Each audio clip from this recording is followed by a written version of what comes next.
So Thomas Tuchel's a good coach, right? I haven't won a Champions League. You probably have not won a Champions League either. If you have, DM me. I feel like we should hang out and stuff. But that's not the point. The point is Thomas Tuchel is a good coach, right? Even if you're Roberto Di Matteo and you kind of like cheese your way into winning a Champions League, you've still won a Champions League. That's the coach of the Chelsea team that was like last in the Prem but won the Champions League anyways. That's not true exactly, but you know what I mean. You can win certain things and then still be bad now. And Thomas Tuchel is one of those people that is not somebody that prolongs their welcome, right? He doesn't walk into a room. I've never met the guy, right? But the appearance is that he does not walk into a room and make friends with everybody in that room. You don't have to do that to be a good coach. But if you're Pep, if you're Jurgen, if you're like a Sir Alex Ferguson type, it doesn't hurt. Does not hurt to be able to just make friends with everybody all the time. Tuchel doesn't do that. He's not the only high-level manager that doesn't do that. Jose Mourinho obviously comes to mind. Antonio Conte. These are people that when things are going poorly, they often, like maybe against their better inclinations, maybe it's on purpose.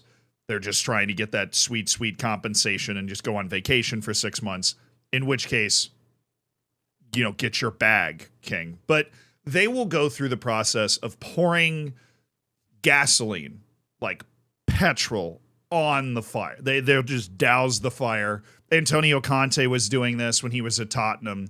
And it appears that Thomas Tuchel has decided now is the time to start to try and get that paid vacation, because he has started to really just go after his team.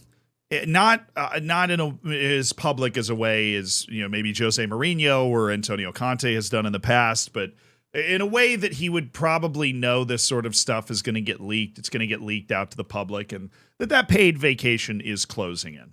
So if you don't know what happened, right, you've been living under a rock, let's say the last couple of days, Bayern Munich had a round of 16 match in the Champions League. Round of 16 match against Lazio. This is a team, by every metric, Bayern Munich should be stomping, right? Not only is this a team coming out of the Italian league, which just financially does not have a team that is able to compete at the level of a team like Bayern Munich. Their wages aren't there, right? The amount they can spend on transfers is not there. Napoli cannot go buy Harry Kane. They can't do it.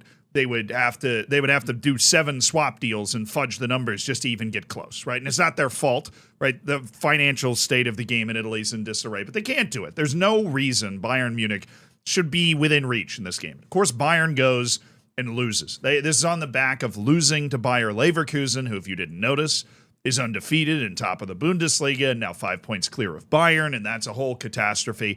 So Thomas Tuchel has managed to put himself into this position where he is now failing to achieve essentially the minimum expectation, which is he's already out of the cup, he's not first in the league, and things aren't going well in the Champions League either. Well, you're at Bayern. You got to win a trophy or you're going to get fired. And that's where Tuchel is. He's said some things after the match that I want to get into. And I would like to thank Sky Sports Germany for doing this. And I'd like to thank Google Translate for allowing me to read it, because I am less than fluent in German would be an accurate description. So after the game, Thomas Tuchel said, love the way they worded this, is said to have said to his players, a friend of a friend. We're playing a game of telephone here, but what survives at least the first couple people in that circle of telephone is the gist. You're not going to get the exact words, the pauses, the ands, the ums. You're going to get the gist and the vibe. And the vibe is hilarious. So Thomas Tuchel said, "You're not as good as I thought, then I just have to adapt to your level." That's one of the best insults I've ever heard. This is, one, the audacity.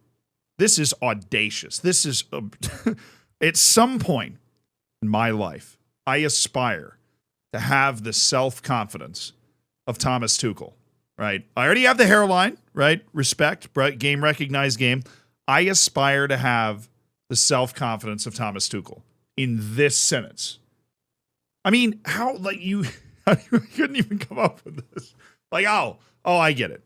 The reason we're not playing well is because you are worse than I thought. I set these tactics up to be better They're far better players than you guys. So let me just come up with some tactics for you guys. You are worse than I thought you were. So my bad. The mistake I made was assuming you guys would be better than you are. Oh, that's so mean, right? If you go into the dressing room, you just lost to Napoli 1-0, right? You've got a second leg. It's not over, right? You have a second leg to play. It's at home. It's in Bavaria, Oktoberfest, and the whole 9 yards. You should be fine, right? Go get a pretzel and get some mustard and win 5-0. This is what you do all the time. The only issue being you've brought 2 players from Tottenham, so you got a little bit of that in there. Maybe you need to send them to some deprogramming therapy to try and extract the Tottenham from them. That's difficult. People have been trying to do that for a long time. But you should be fine. I mean, like, if you were a top-level manager that's won the Champions League before, you've got to have the ability, after losing 1-0, to be able to sit down and go, yeah, well, like, we changed this, changed that. We'll be all right. We'll be at home. We missed a couple chances, whatever. They didn't play very well in the game. Harry Kane didn't play very well in the game. Upamecano gave up a penalty. That's the only reason Napoli scored their goal in a 1-0 win. Like, it wasn't like they got run out of the park 4-0. And to sit down after that, even after losing to Bayer Leverkusen just before in a very important match at the top of the table. It's 2 matches, right? And to be a manager of that level, and to sit there and just barbecue your team as hard as he just did, with one sentence to level just realms of men, right? The whole of Middle Earth got flattened by that one sentence. If you came into the dressing room at that point and you got a tongue lashing, right? You just got a real hair dryer treatment. Sir Alex Ferguson, you did this and you did that and you disrespected the badge. I would bounce back from that in a heartbeat. I'd be like, hell yeah, we didn't play well. Harry Kane, what the hell? Like, you would bounce back from that. But this will haunt me. I'm talking 5 years, 10 years after I get told this. I wake up in a cold sweat. I roll over to check my phone to find out if hippopotamus are descended from whales or the other way around, because I can't fall asleep until I think about that. And then I pick up my phone and I look at it and I'm like, oh, do you remember when he said that? And then I can't go to sleep for like 3 more hours just thinking about this moment. We all have those seminal moments in our lives where every time you think about it, you just like, ugh. You curl up in a hypothetical ball out of cringe, right? In pain and like, oh, I can't believe somebody did that to me. There's going to be PTSD from this type of team. Like, are you serious? Are you serious? Now, the German Sky Sports article was not done with this either. They cited former Dortmund goalkeeper Roman Weidenfeller, where he saw issues with Tuchel's statement. He said he's part of the team. He's in the same boat as the team. I think that's the last part where he loses the team. The team is said to have been not happy about the statement. That's according to some dude named Basil. I guess oregano wasn't available. But that's good for them. They've got good sources. But the issue for Tuchel is that he's not part of the team.